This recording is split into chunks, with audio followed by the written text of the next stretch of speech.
yetu ya leo. Tuweze kumwabudu Bwana Yesu pamoja.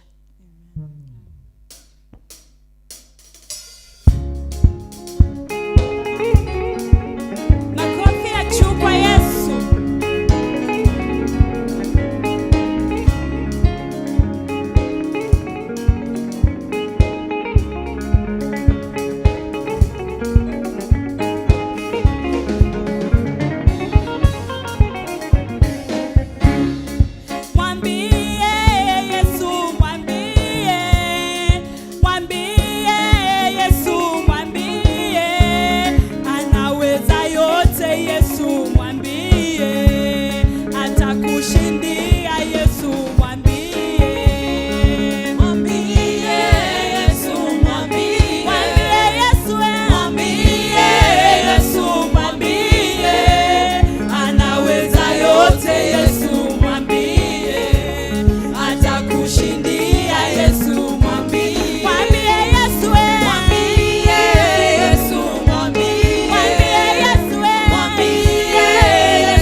Anaweza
welcome your presence in this place. Maana unastahili sifa za mioyo yetu. Thank you, God.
earth, Lord, all we can see is a shout of praise the Lord. It's a shout of hallelujah. Our God and our Father, we connect with every living thing that acknowledges you, that shows that there is God. All the brothers, all the sisters in the Lord, our Father and our God, we worship you today. We adore you today, and we lift up your name, O God. We bow before you. You who have brought us this far, who have fought our battles, O God. You have lifted a standard upon our lives, oh God. This is why we've not crashed and crumbled. Oh God, we have a tomorrow because our faith is in the Lord who holds it, oh God. Ndio maana Mungu wetu tunainua jina lako, tunaliheshimu, tunaliabudu, na Mungu tunasema wewe wastahili. Juzi, Mungu, jana, leo, hata milele. Wewe ni Mungu pamoja nasi. Our Father and our God, oh Lord, this particular time, Almighty Father, we know that you are holy. In you there is no sin, but we are men and women who are short of the glory of God. Our Father, our walk is not in the righteousness of the Lord. Our talk is not in the fear of the Lord. Our minds, our flesh is all, oh God, inclined to the life of sin. Our God and our Father, we admit we are sinners, na tunaungama, tunatubu dhambi. Mungu tuoshe, tutakaze kwa damu ya Yesu, katika jina la Yesu Kristo. Takaza mama ambaye anatupata mahali popote alipo. Takaza mzee Bwana anayeungama dhambi zake. Takaza vijana Bwana, mataifa, hata viongozi Mungu wetu. Katika kiwango chochote kile, naomba Bwana tupate tunapokiri dhambi zetu, tunapokiri unyonge na udhaifu wetu katika mambo ya dhambi. Our God and our Father, have mercy upon us, Almighty Lord, where we have been deliberate in doing sin. Almighty God, have mercy upon us. Have mercy upon us, oh God. And Almighty Father, cleanse us and readmit us in your very presence, oh God. In this month, we have reconnected for reproduction. And I pray, Almighty God, ya kwamba Mungu tutaweza kuwakilisha bingu na ufalme wa Mungu, kwa maana Bwana utatembea nasi, unatembea nasi, na unatenda zaidi ya wale Bwana wanavyosema ama kuandika mambo yako Mungu yalivyo. I pray now, oh God, have mercy upon us, Almighty. Oh Redeemer, receive us in your very presence, in your very hand, and walk with us, oh God, going ahead of us and making a way where there is no way, in the precious name of Jesus Christ. Thank you, God. Thank you, Almighty. Tunakushukuru na tunasema ni asante. Mungu ametuleta ubali huu Bwana, ametupigania, amesimama nasi, amefanya mambo mengi. Kila mmoja wetu tuko na ushahidi, tuko na ushuhuda pia vile Bwana ametufanyia, hata kutuhifadhi kufika katikati ya mwezi na hata kuendelea na kukaribia mwezi wa 6. Huu ni mkono wa Bwana ambao unafanya kazi. Mungu wetu na Baba wetu, you are worthy our praises, you are worthy our worship today. All of us, we have a reason, my God, to come and say thank you. Na ndio maana Bwana, sauti zetu tunazinua mbele zako, tukikiri ya kwamba ni wewe umepigana vita vyetu, ni wewe umeibisha mapepo na nguvu za giza, ni wewe Bwana umeinua kiwango juu ya maisha yetu, ukafanya tulale tuone usingizi na tuamkie asubuhi na tuwe na amani. Bwana, ni wewe umetupatia biashara, unatupatia kazi, ni wewe Bwana unafanya tuwe na afya ya kula na kunywa, kwa sababu ni wewe unabariki jasho yetu. Our God and our Redeemer, being parents, oh God, it takes your hand. Oh God, the way we are seeing our children grow up, the way we are seeing, oh God, things work out to our favor. Mungu wetu, tunajua ni mkono wako. We are not fortunate. Sisi sio watu wa kubahatika, ni Mungu anatupangia na anatubarikia akitujalia. Ndio maana Mungu, tukikusanyika tunainua sauti zetu mbele zako na kukilia kwamba umetutendea. Umetawanya maadui wetu kwa njia 7. Umeaibisha mapepo, nguvu za madhabahu ya giza, wachawi na waganga wameshindwa. Hata Mungu wetu, watu Bwana ambao wanatuangalia na macho ya kusema ya kwamba tutarudi nyuma, umewaibisha kwa kutuhifadhi. Our God and our Father, thank you for this altar where you always bless us from, oh God. Thank you for the revelation of your word. Thank you for the miracles that have been happening. Thank you, God, for the chains that have been broken. Thank you for every kind of deliverance that you have done. Mungu wetu tunakutambua, ni wewe unafanya. My God and my Redeemer, God, I distance myself, I disconnect myself from any desire or attempt of sharing your glory, and I deliver it wholly before you, Lord. I bring it all to thee. Ni wewe umeponya hawa wapendwa, ni wewe Bwana umejibu maombi hawa wapendwa, ni wewe umewapatia ushindi. Bwana tunasema ni wewe, pokea sifa, heshima na utukufu, hata amani katika taifa. Tunakushukuru, tunasema ni asante. Baraka Bwana ya mvua, wakulima wamefanya kazi mashambani na kuna tumaini. My God, I thank you. Thank you, oh God, even for the international businesses. Thank you for the world, how Lord you are running the world. Thank you for the church of Christ that continues to burn with the fire of the Spirit. My God and my Father, tunakushukuru kwa sababu ya kutuponya. Magonjwa ya kansa unayaharibu, magonjwa ya arthritis umeyaharibu, magonjwa Bwana yote ya pressure, diabetes, magonjwa yote Bwana ambayo yanaweka watu chini. Bwana ni wewe umetuhifadhi. Our God and our Father, we owe it to you today. And your manna, we register with the heavens that we are grateful, that we acknowledge it is our God. The righteous right hand of God has upheld each brother, every sister. Tukafika ubali huu. Si upokee sifa Bwana, si upokee heshima Mwokozi, kwa sababu ni wewe Bwana umetuleta ubali huu. Tunakushukuru na tunasema ni asante Bwana. Our Father and our God, from our hearts receive our praises, receive our gratitude, kwa maana ni zako zote, ni wewe umetutendea. Our God is ready to receive even our petitions. Our God hears every prayer. Our God knows our needs before even we mention of it.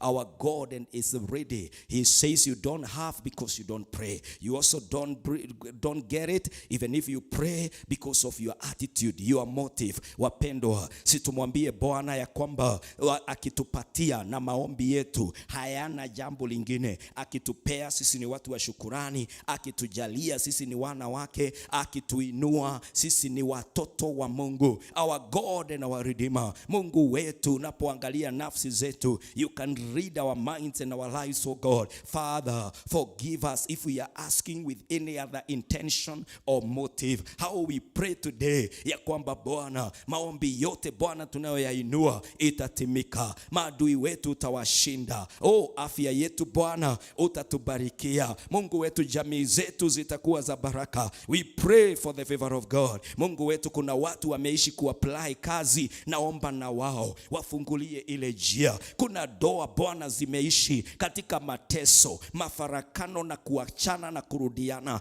I pray, my God, settle them now. Hear their prayer and their desire. Any demon that has been contracted to bring down this marriage, my God, counter it in the name of the Lord. Destroy it in the name of the Lord. Baba yangu, inua ile jamii na furaha ya Bwana. Our Father and our God, every person ambaye anaogopanga hata kuokoka kwa sababu anaogopa kurudi nyuma, na muombea Bwana, roho wa Bwana ukamjae, ukamvutie katika ufalme na ukamuhifadhi. Na wapendwa walio ndani ya Kristo, tusimamishe Bwana, tusimamishe imara ndani ya wokovu. Our God and our Father, fight our battles. Stand with us, oh God. Walk with us, Almighty. Make a way where there is no way. Fungua milango tuliyobisha kwa muda mrefu. My God, baraka yetu mahali ilipo, tuelekeze nyayo zetu, zielekeze akili zetu, zielekeze uhusiano wetu na wengine, uelekeze. My God, lift a standard in our lives and make a way for us, oh God, that in the year 2023, greater achievement is our portion, is our blessing, is a promise you did and you are promise keeper. My God and my Father, inua wapendwa kanisani Bwana, naombea ndugu na dada, wahifadhi Mungu wetu. Hakuna kanisa kutawanyika, hakuna kanisa kusabaratika.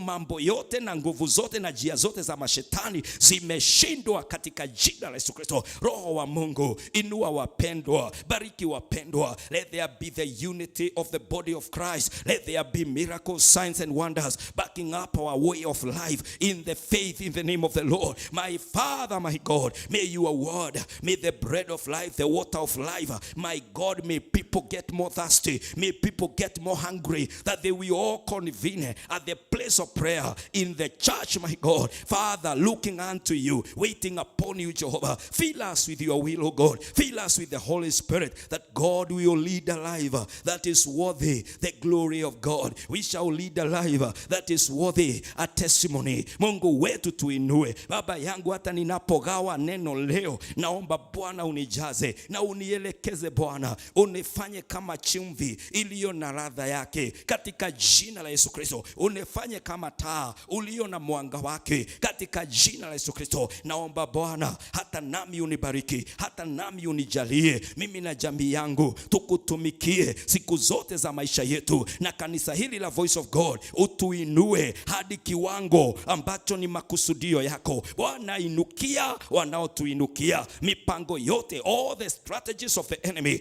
paralyze it, oh God. Let it come to nothing in the name of the Lord. Father, those high authorities, the principalities and the powers of darkness, counter them for us in the name of the Lord. Thank you for everybody you have saved. Thank you for everybody that you have driven, my God, to come and hear the word of God. My God, I pray for them. I pray, oh God, even online, that you are blessing every brother, every sister who is partaking this in the name of the Lord. Baba Mungu tujalie, Baba Mungu tuneemeshe na utubariki hata mchana wa leo, jioni ya leo, siku zote za maisha yetu. Tunaomba neema, tunaomba baraka, tunaomba mkono wa Bwana juu ya maisha yetu. Bless us, oh God, and even minister to our very spirit, kwa maana wewe ni Mungu. Mungu wetu, tunaposhiriki katika neno, naomba Bwana that you open our hearts and our minds, that we can know the will of the Lord, and even, Lord, follow that which you have told us to do. This is our prayer today, even as we surrender to your able hands. In Jesus' name we pray. Amen. Amen. Somebody say amen. By the grace of God, we have come this far, and so we bless the name of the Lord kwa sababu ya kutubariki. I greet us all in Jesus' name. Shalom. May the Lord bless you. Everyone online, those who are following us on Facebook, on YouTube, may the grace, may the power, may the presence of the Lord flow from here and get to you, and may you be changed by the grace of God. May you be moved and taken to where your blessing is, katika jina la Yesu Kristo. The word of the Lord today that we are going to share with us is about preparations for results. It's about being ready, that your life can be fruitful, that your life can yield a certain result that you will be proud about. Kila mmoja wetu unapoamka asubuhi, huwa unaangalia jioni na unasema, today I want to make this. Each one of us is waking up and saying, I want to do this, I want to make this, I want to be like this in various ways. That is what I mean, that you must prepare to get to a certain result. You must be ready. If something will have to happen, you must have prepared for it. Go with me to the book of Matthew, chapter 7 and verses 24 to 27. Maandiko inasema hivi in Matthew 7 verse 24 to 27. Therefore, everyone who hears these words of mine and puts them into practice is like a wise man who built his house on the rock. Then verse 26 says this, after building on the rock, ya kwamba something happened. The Bible would tell us this way in verse 26. In verse 25, rather, the rain came down, the streams rose, and the winds blew, and it beat against that house. Yet it did not fall, because it had its foundations on the rock. Verse 26 says, but everyone who hears these words of mine, now this is a contrast. Everyone who hears these words of mine and does not put them into practice is like a foolish man who built his house on sand. The rain came down, the streams rose, and the winds blew and beat against that house, and it fell with a great crash. Brethren, Jesus is teaching watu wake, na anafika kiwango anawaambia, if anyone hears my word and does not do them, is like a builder. If anyone hears my word and does them, is like another builder.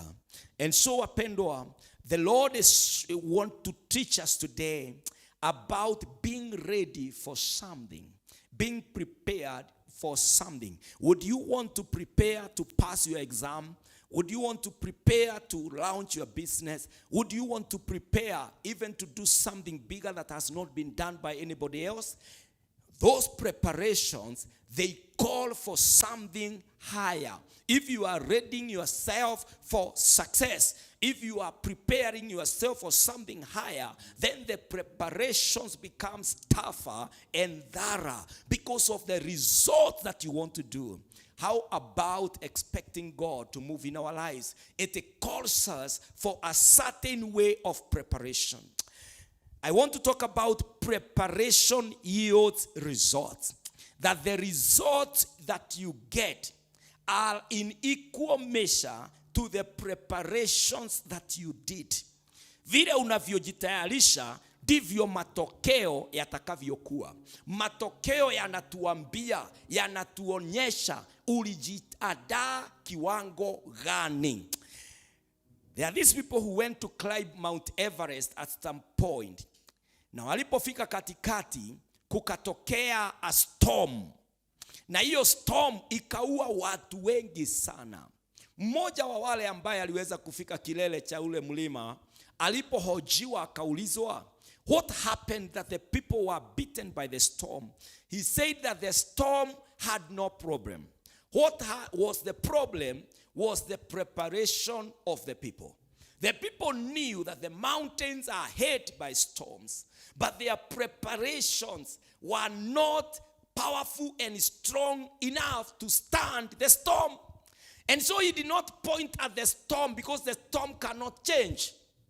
He pointed at who is capable of overcoming that storm, who is capable of getting to the peak of that mountain. They did not blame the storm. He blamed the preparation that they were doing. And so friends, even today, watu wengine tunapigwa na tunashindwa na safari. Sio kwa sababu safari ni gumu, lakini kwa sababu matayarisho yetu ni duni. Hatujajiandaa kikamilifu kiwango ya kwamba tutaweza kusimama na kudhibiti mambo ambayo tunapigana nayo. And this is why the Lord will tell these people, you must prepare if you are to get there. If you are to achieve the result expected, then they must equal the preparation that we are doing. Number one, how do we achieve this success? How do we prepare? Number one, you must work on applying the word of God. Jesus told these people in verse 24, mahali tumesoma imesema,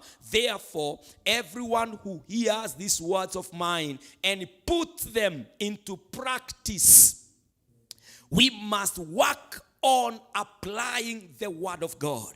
Be ready when you hear this word. Be prepared as to why you are hearing this word. Kwa nini sasa unanisikiza? Kwa nini sasa unategea neno hili? You must be looking forward to the application. What are the results that you expect? You must work on applying the word of God. The Bible says this in James chapter 1 and verses 22 through verse 25 about being ready to do the word of God. The Bible says, do not merely listen to the word and so deceive yourselves. Do what it says. And verse 23 says, anyone who listens to the word but does not do what it says is like a man who looks at his face in a mirror and after looking at himself goes away and immediately forgets what he looks like. But the man who looks intently into the perfect law that gives freedom and continues to do this, not forgetting what he has heard, but doing it, he will be blessed in what he does. When you do the word of God, you reap. When you practice the word of God, you receive the blessing that goes with that word. Wapendwa katika jina la Yesu Kristo, we need to practice. We need to do the word of God. Obey the word of God. Live out the word of God. Jesus said in John chapter 13 and verses 17, the Bible says, now that you know these things, you will be blessed if you do them. Now that you know these things, you will be blessed if you do them. Oh, the secret is in doing it. The secret is in having to practice it. The secret is why I'm imploring why you are listening to that word. And the Bible says in Luke chapter 6 and verses 46, Jesus again is talking about doing the word of God and says in verse 46 kindly, the Bible says this in verse in Luke 6 verse 46. Why do you call me Lord, Lord, and do not do what I say? Then verse 47, Jesus says in the same scripture, I will show you what he is like, who comes to me and hears my words and puts them into practice. And so the Lord is saying, this man ambaye anasikia neno la Mungu na hafanyi vile neno linasema, huyo mtu Yesu anauliza, why do you call me Lord, Lord, and you do not do what I say? Bona uniite, and you know my answer does not work in your life. You will not go ahead and do what I am telling you. Bona unaniuliza, bona unakuja kwangu. Hey, I wish a believer somewhere can hear that word of God when the Holy Spirit is asking you, why are you asking for more? Why do you attend every church service? Why are you online and following this service? Kwa nini unafuatilia na hautafanya kile ambacho neno la Mungu linasema? Yesu akauliza umati, why do you call me Lord, Lord, yet you never do what I am telling you? Wapendwa, the secret of reaping and receiving the blessings in the word of God is doing it, is practicing it. If the Bible says you pray, you pray. Hey, wakati neno linasema sifu, sifu Bwana. Wakati neno linasema toa, give to the Lord. Wakati nasema do not neglect the fellowship of brothers. Make sure you have no excuse why you are not attending church, why you are not attending fellowship, why you are not obeying the Lord. The secret is in practicing the word of God. And the Bible says in Matthew 12 and verses 50, the word of the Lord says this, but for whoever does the will of my Father in heaven is my brother and sister and mother. Jesus now defines his family and says, whoever does the will of my Father in heaven is my brother and my sister and mother. Hey, wapendwa, when we say I belong to the kingdom of God, the measure for you to be a man or a son and a daughter in that kingdom, the way to qualify for this adoption, the way to be that man and woman who belongs to a loyal family is by practicing the word of God, is by living out the scriptures, is by being after the likeness of Christ, becoming the word of God. Practice the word of God. Don't quote the scripture like another important literature. Don't just mention the word of God. Kama mzaha. Apana, lazima useme, my Father, my God, is saying this. It is, the word of God is higher than any other literature authority. It is the word of the Almighty God. It is the word of God.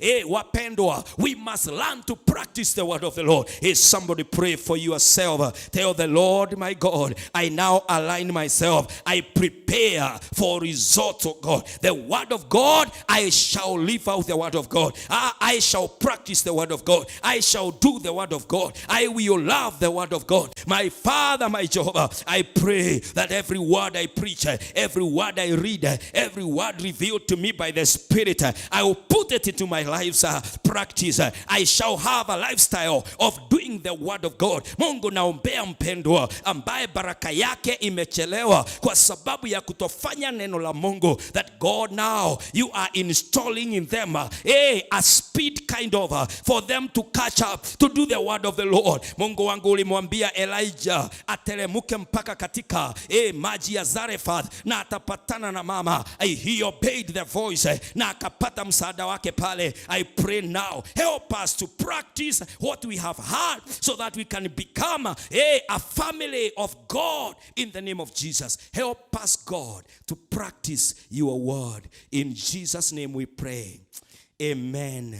Number 2 for preparation for results is be ready for anything.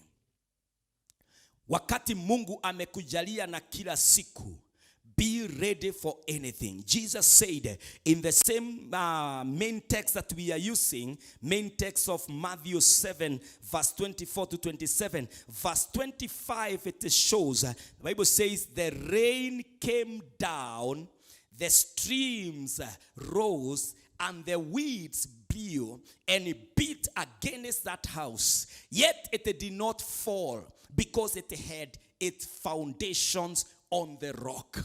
I want to encourage us and to bring a revelation to each one of us that being saved, being firm in faith, being a church person, being a giver, practicing the word of God does not make you, it doesn't eliminate the struggles. It doesn't take away the powers of darkness from fighting, knocking, hitting, finding you. Wakati umeokoka na umesimama, haimaanishi hautapatana na mashida na magumu. Haya yatakuja. Ndio maana Yesu anasema, huyu aliyejenga nyumba yake juu ya mwamba, kulitokea dhoruba, kulinyesha mvua, mto ukajaa, upepo ukavuma, na zote zikagonga ile nyumba. Wakati umesimama imara, haimaanishi hautateswa, haimaanishi kutakuwa na majaribu, yatakuja, but you are ready for them. Praise the name of the Lord. It is about the preparation. It is about vile umesimama na ikikugonga inarudi nyuma, ina bounce, inaondoka ama inaisha, inakugonga, inakuta hauwezi kutingika, because you are ready for it. Be ready for anything, mpendwa. Ukiwa muombezi, usishangae ati ukisikia na nini mgonjwa na ulimwekelea mikono. Wewe kama umesimama imara na maombi yako ni imara, hayo magonjwa yatagonga, lakini hayataaibisha, hayataua, hayataondoka. Praise the name of the Lord. Yatakuta ni kitu kimesimama wima. Just like the buildings ambazo tumejenga, zile zimesimama. Kama tungepima yale mawe yamegonga pale, hata zile magari zinakosa njia, zinagonga lile juba, hata dhoruba inayokuja, hayo manyumba bado yamesimama, kwa sababu msingi wake ni imara. It doesn't matter what hits us. It is about how ready, how firm, how established are you to withstand that particular challenge. The Bible says this in the book of 1 Peter chapter 1 and verses 13. Therefore, prepare your minds for action. Be self-controlled. Set your hope fully on the grace to be given you when Jesus Christ is revealed. Therefore, prepare your minds for action. It's about being ready for action.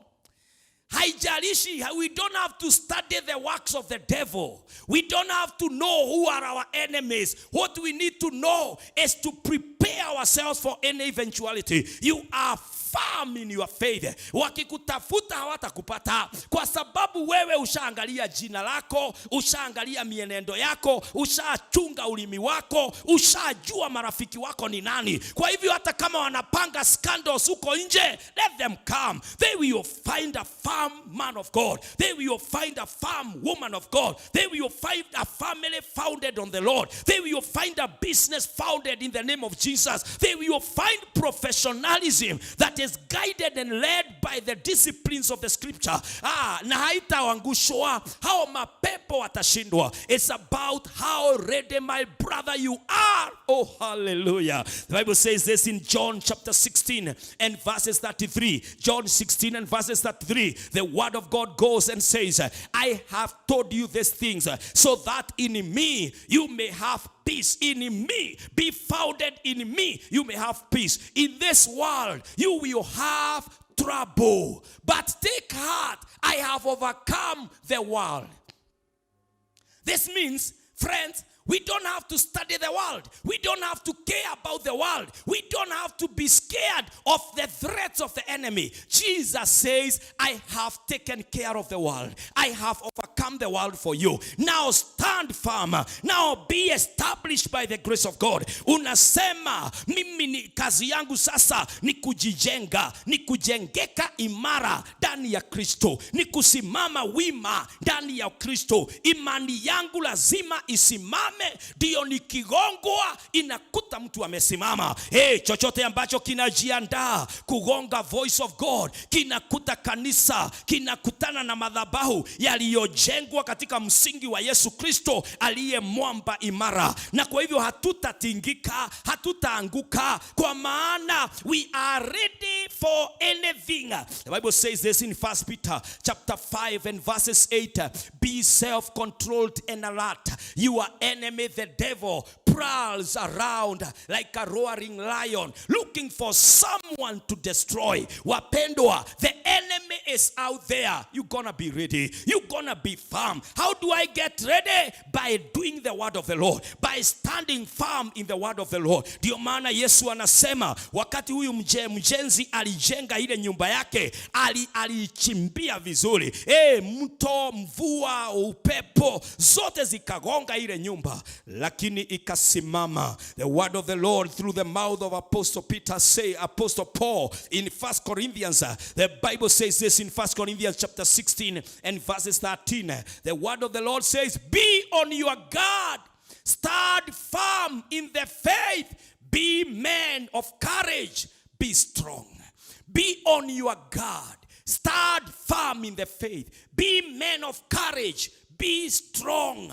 The word of the Lord says, be strong, be men, be courageous. It's about being ready for any eventuality, any happening of the enemy, any power, any assembly that is gathering somewhere for them to come in one way and hit this ministry, and hit this man of God, and hit this marriage, and hit this faith, and hit this favor. I pray in the name of the Lord wapendwa that we are ready for it. Mwambie Mungu, my God, make me ready, make me ready. I will no longer complain ya kwamba mapepo bado yananisukuma. I will not give the devil my airtime anymore. I will not give my enemies airtime anymore. My God, I now get ready. I now get ready. I read your word. I am myself, my Father. If I have the gift of the Spirit, I use it. I use it, my Father. Ya kwamba wakati mapepo yataamua kuniingilia, utaniangalia katika matendo yangu mazuri, na utasimama na utaangusha njia zote za mapepo. My God and my Father, help us to be ready. Help me to be ready. In the name of Jesus. In the name of Jesus. Now, wapendwa, for us to have the results of preparations, not only should you work on applying the word of God, not only should you be ready for anything, but also beware that failure is also, and it's also something that can happen. Failure is a reality too. Ya kwamba if you do not prepare, you can fail. If you prepare in a manner that is very low, in a manner that is social day, in a manner that has no seriousness in it, then the result will be devastating. You will be shocked and surprised by matokeo utakayo yapata. Unapojiandaa kwa njia duni, utapata matokeo ya kushindwa, matokeo ambayo utasema nimepoteza muda wangu, nimepoteza rasilimali zangu, nimepoteza hata siku yangu. My friend, beware that failure can occur. This is why we must be prepared for results. Failure can come. Ndio maana Yesu akasema in verses 26, alisema pia kuna yule mjenzi wa aina ya pili. Akasema the Bible says in verse 26, but everyone who hears these words of mine and does not put them into practice is like a foolish man who built his house on sand. And so the same problem came through. The Bible says that the rains came, the streams were full, the wind blew, and they all beat that house. The Bible says that this house fell down with a crash. Yani ilianguka kwa mgurumo mkubwa, ilianguka kama imechapwa na radi, ikatawanyika hiyo nyumba. My friends, if you do not work on applying the word of God, if you do not get ready for everything, then failure will happen. Failure is also a reality. Hii nyumba iligongwa na ikaanguka. Wapendwa, tunapotumikia Bwana lazima tufahamu ya kwamba nyakati za dhoruba zinapata kila mmoja wetu. Mchungaji anapambana na kile unapambana naye, na kwa hivyo kile kinaleta tofauti ni how I stand after what the experience can. You know, wakati magonjwa yakiingia ninasimama, wakati kuna mateso na majaribu nitasimama. The difference is in the results. But all of us are hit by the same enemy. All of us experience a day like any other person. Lakini kile tofauti, how do you stand? Do you stand as one who succeeds or as a failure? The Bible says this in Proverbs 22 and verses 3. Proverbs 22 and verses 3. A prudent man sees danger and takes refuge, but the simple keep going and they suffer for it. A prudent man sees danger. Mtu mwerevu huona hatari na anajificha. Lakini yule ambaye ni mpumbavu, ni mjinga, yeye anaona ile ni hatari na bado anaiendea. The don't care attitude. An attitude like mambo itajipeleka. An attitude like si hata fulani anafanyanga hivyo. An attitude of not preparing yourself for what the Lord is about to do.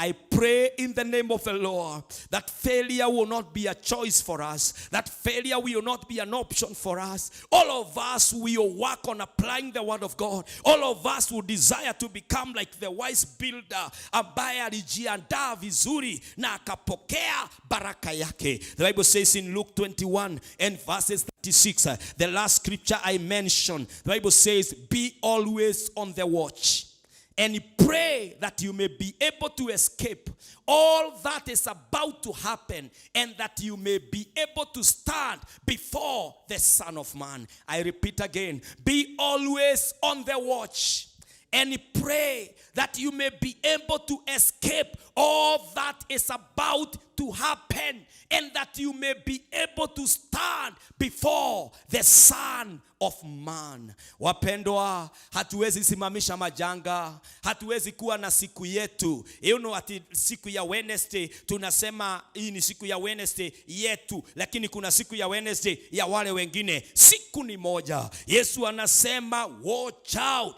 It is you to choose whether you want to be one succeeding or one who is failing. I pray in the name of the Lord that we shall be prepared to yield success. We will be prepared to yield victory by the grace of God. Enenda mbele za Bwana wakati huu, mwambie Baba, mimi naomba uniandae, naomba Bwana unipe, Baba yangu, roho ya kuweza kutenda neno lako, roho ya kunyenyekea, roho ya kufanya mapenzi ya Bwana. My God, I pray now that everything that hits me will find a well-grounded, a well-founded, established man, a well-grounded, established woman ambaye hatoanguka, hatotingizwa, hatolemazwa na nguvu na mateso na mamlaka ya giza. Baba, tusaidie. Mungu wetu, tuwezeshe katika jina la Yesu Kristo. Our Father and our God, prepare us to be ready for what you are about to do.